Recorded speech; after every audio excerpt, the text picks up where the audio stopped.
Este é um trabalho voluntário, sem fins lucrativos, que oferece livros gravados em MP3 para aqueles que não têm condições de ler livros impressos.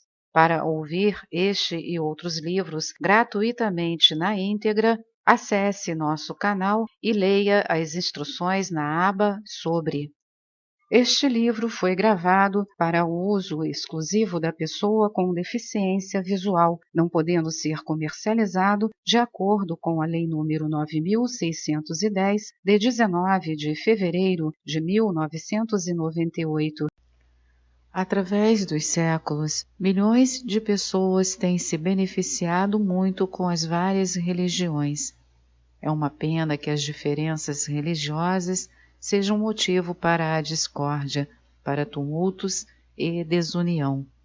Se estudarmos as diferentes religiões, observaremos seus potenciais para produzir seres humanos bons.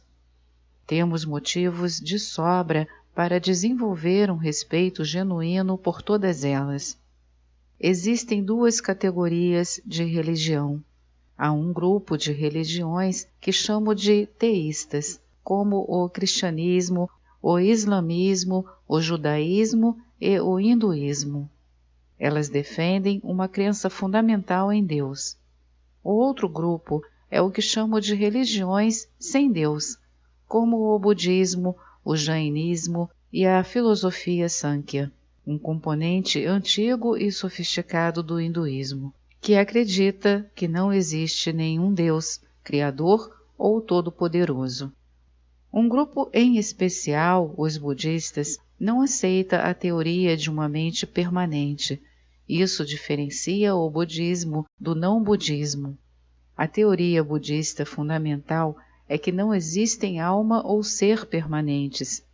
No budismo, existem dois tipos de grupos diversos que se baseiam na motivação, o Hinayana e o Mahayana.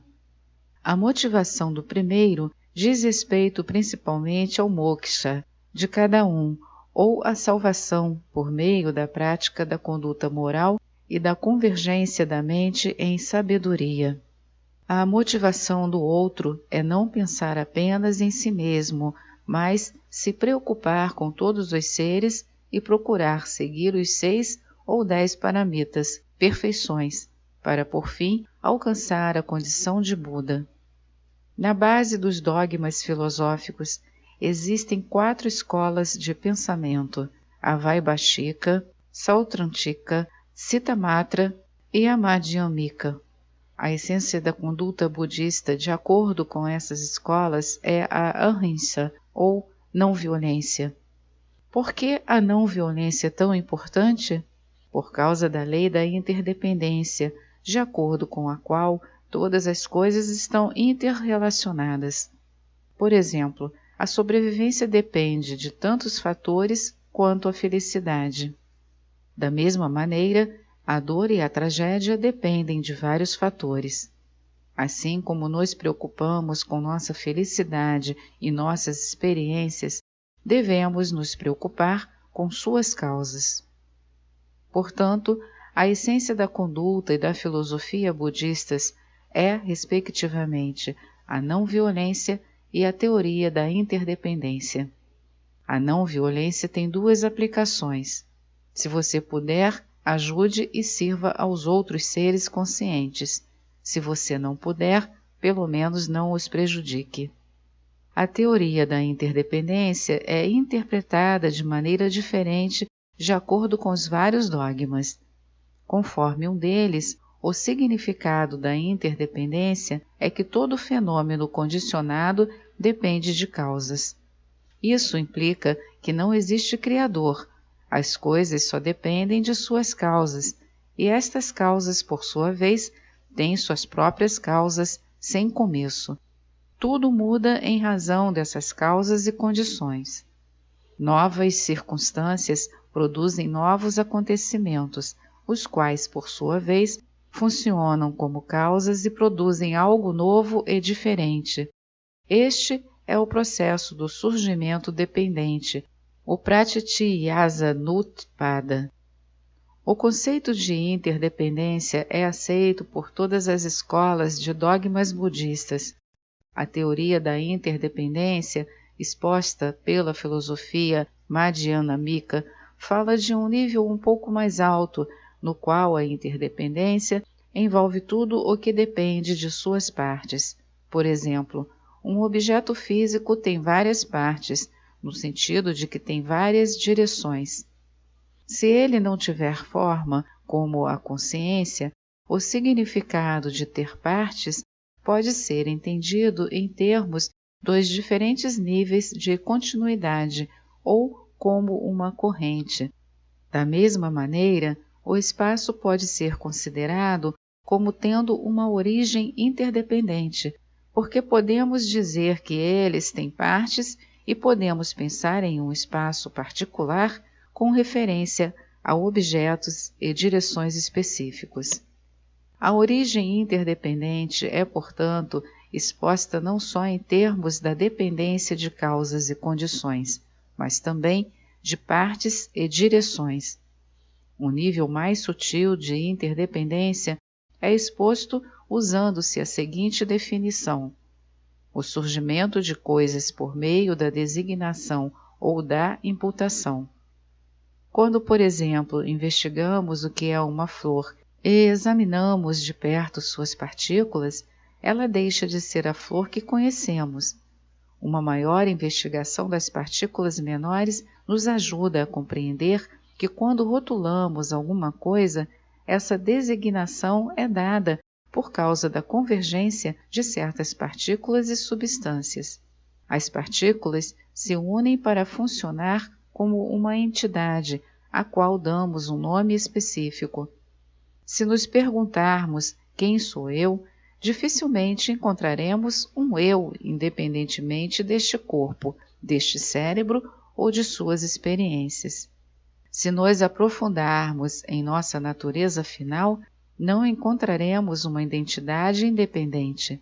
Por convenção, nós rotulamos a combinação de corpo e mente e dizemos: isso é um ser humano. A esta carne e mente tibetana da região do Ando deram o nome de Dalai Lama Tenzin Gyatso. Mas após muitas análises, se realmente procurarmos o Dalai Lama, não o encontraremos. Da mesma maneira, nós usamos termos como passado, presente e futuro o tempo todo. De certa forma, o passado é uma mera memória, e o futuro é apenas nosso pensamento, um plano ou uma ideia. O presente é real.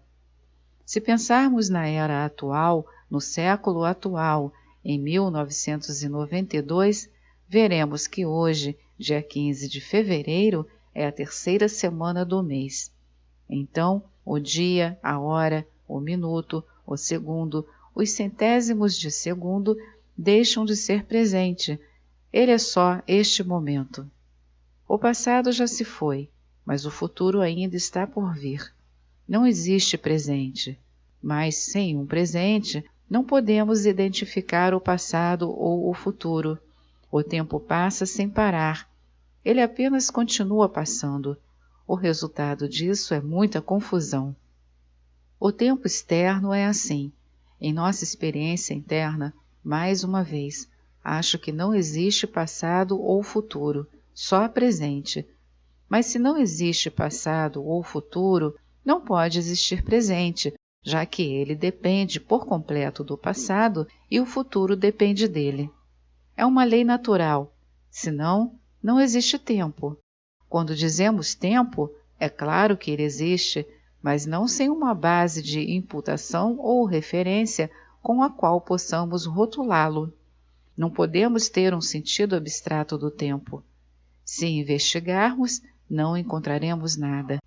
Por fim, acharemos algo vazio. Mas esse vazio não é um mero nada. Como todas as coisas são interdependentes, as identidades ou entidades independentes não existem. Quando investigamos a natureza final de tudo, vemos que ela é a ausência da existência independente. É isso que queremos dizer com vazio. mas a própria ausência da existência independente depende de outros fatores.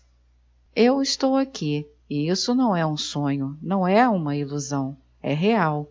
Se eu me beliscar, sentirei dor, porque tenho um corpo.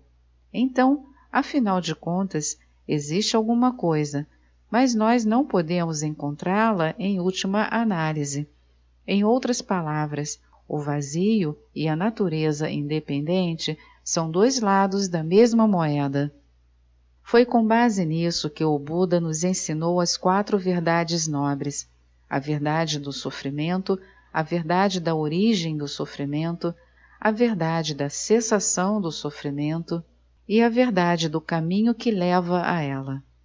Ele as ensinou porque o sofrimento tem causas e condições e não queremos sofrer. Falamos da origem do sofrimento. O Buda nos ensinou a identificar esse sofrimento, bem como suas causas e diferentes níveis. Nosso objetivo é a felicidade, a qual, mais uma vez, depende de suas próprias causas. A felicidade pode ser temporária ou permanente. A permanente é a mais importante, e foi por causa dela que o Buda nos ensinou a terceira verdade nobre, a verdade da cessação do sofrimento. O fim do sofrimento é a obtenção do nirvana, ou o estado de felicidade suprema. Ele também falou dos meios pelos quais podemos tornar real o estado de cessação do sofrimento. Este é o caminho da verdade. As 4 verdades nobres consistem em uma explicação da felicidade, do sofrimento e de suas causas. O propósito da nossa vida é a felicidade. Desde o nascimento, temos direito de ser felizes, e a felicidade duradoura deve se desenvolver dentro de nós. Ninguém pode dá-la a nós, e nenhum fator externo pode ser responsável por ela. Ela deve ser alcançada por nosso próprio desenvolvimento interior. Como podemos integrar as 4 verdades nobres à nossa prática diária? Primeiro, é importante saber o que é a mente. As pessoas às vezes têm a impressão de que a mente é uma entidade independente, separada do corpo. Esse tipo de mente não existe. Não podemos encontrar um eu independente fora de nossos corpos. Os budistas não aceitam um eu independente, uma alma ou ser permanente. Contudo, como a mente depende deste corpo, é quase certo nos referirmos a ela como a mente humana. Se ela fosse independente e não tivesse nada a ver com o corpo, não haveria distinção entre as mentes animal e humana. Quando o cérebro humano deixa de funcionar, a mente deixa de existir. Sendo assim, como é a teoria do renascimento? A mente se desenvolve com base em causas e condições imediatas e distantes, diretas e indiretas. Por exemplo, a mente que vê uma flor depende de várias condições. Uma é o olho. Sem este órgão, ainda que sejamos conscientes da flor ou que a tenhamos à nossa frente, não seremos capazes de vê-la. Por outro lado, a mente e o olho sozinhos, sem a flor, não podem se conscientizar da flor. E se houvesse uma flor e um olho perfeito, mas sem cérebro? Mais uma vez, não nos conscientizaríamos da flor. Esta é mais uma edição do canal Livros Falados Voz Humana. Que o bem, o bom e o belo se multipliquem em benefício das criaturas.